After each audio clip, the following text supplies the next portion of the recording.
안녕하십니까. 인문학연구소 인현입니다. 이번 시간에는 문화와 예술 이야기, 기영도 작품에 드러나는 현실 비판의식 연구 두 번째, 작품에 드러난 현실 비판의식 백야라는 작품으로 이야기를 해보려고 합니다. 이 백야에서 드러나는 현실 비판의식. 눈이 그친다. 인천집 흐린 유리창에 불이 꺼지고 낮은 지붕들 사이에 끼인 하늘은 딱딱한 널빤지처럼 떠있다.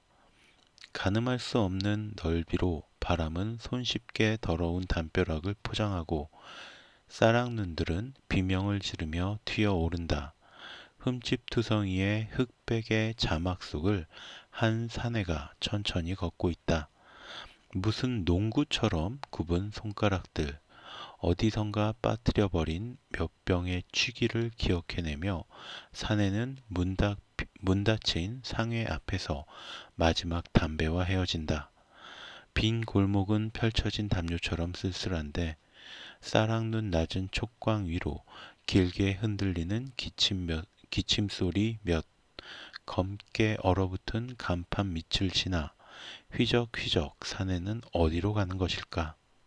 이 밤 빛과 어둠을 분간할 수 없는 꽝꽝 빛나는 이 무서운 백야. 밟을수록 더욱 단단해지는 눈길을 만들며 군용 파카 속에서 칭얼거리는 어린 아들을 업은 채. 백야 전문의 내용입니다. 안개에서 보여주었던 비극적인 현실 인식에 대한 이 비판 의식은 다른 많은 작품들에서도 나타나고 있습니다. 백야도 기영도의 그런 의식을 잘 반영하고 있죠. 기영도가 시 백야에서처럼 현실의 어둠을 직시해내는 시각을 지니게 된 것은 유년의 가난한 체험과 맞닿아 있습니다. 기영도가 시 백야에서처럼 유년의 가난한 체험과 맞닿아 있습니다. 그는 아버지가 입고 있던 군용 파카를 전경화시킴으로써 현재의 어두운 현실이 6.25 전쟁과 그로부터 비롯된 분단의 모순의 근원에서 조성되고 있음을 번역해내고 있는 것이죠.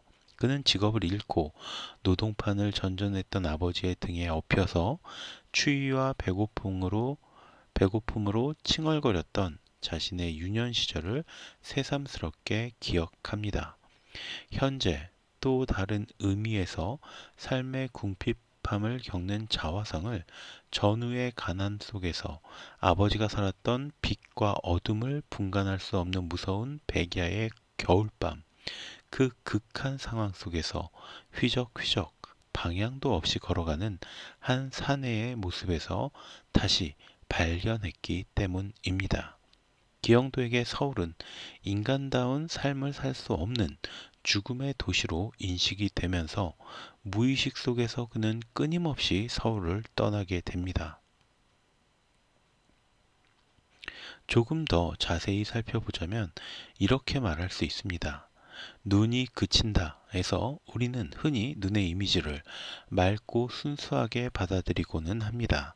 그러나 내가 이 시에서 받아들인 느낌은 안개에서의 안개와 같은 장치적인 도구였습니다.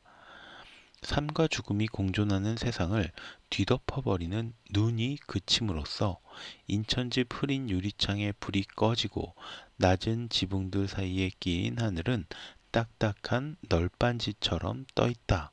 에서 어진 냇가의 집은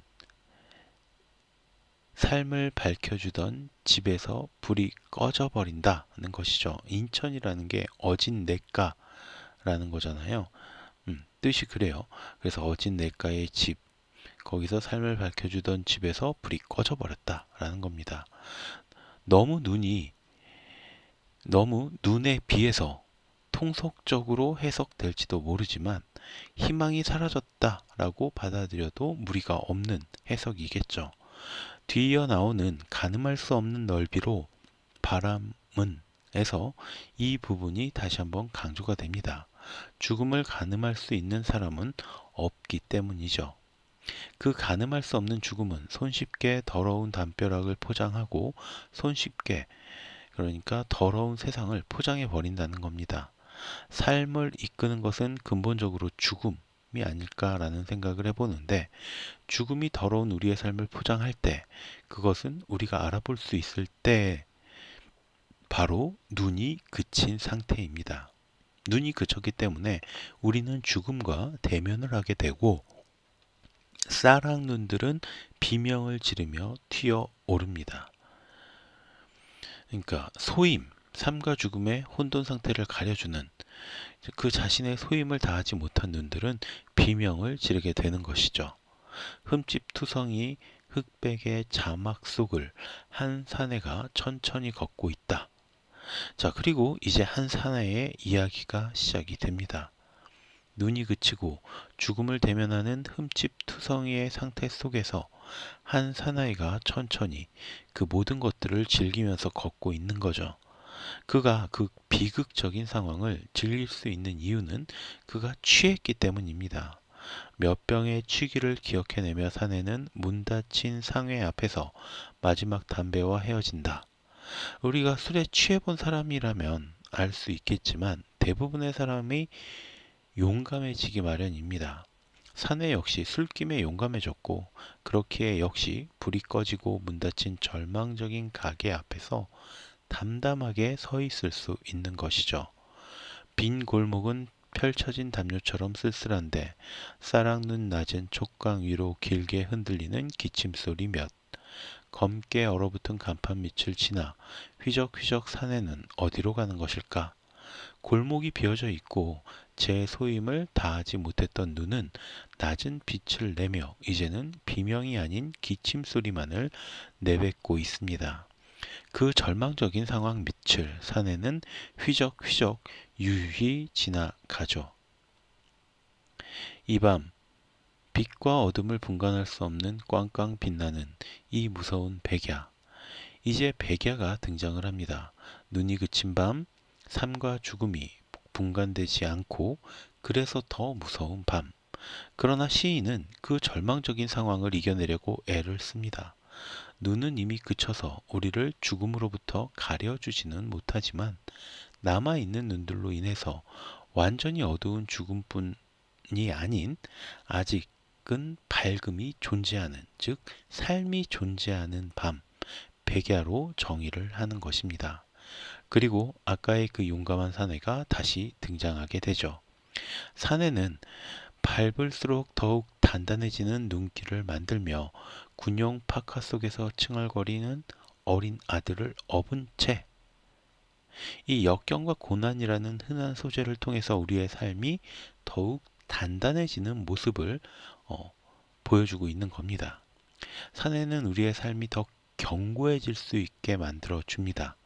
그리고 그 도구가 군용 파카 속에서 칭얼거리는 어린 생명이었죠.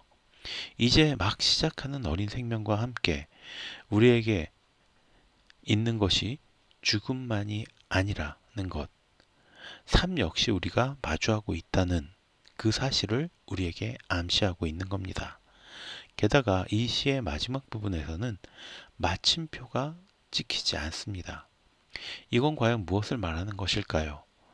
결국 새로운 생명으로 인해서 우리의 삶은 죽음으로 끝나는 것이 아니라 영원히 연장된다라는 사실을 말하고 싶었던 것입니다.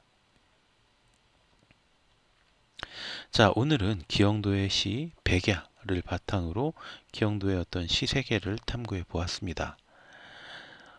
오늘 이야기는 여기서 마치도록 하고요. 저는 다음 시간에 또 다른 컨텐츠로 인사드리도록 하겠습니다. 오늘 제가 들려드린 이야기가 여러분의 흥미와 호기심을 조금이라도 만족시켜 드렸다면 구독과 좋아요도 부탁드리겠습니다. 감사합니다.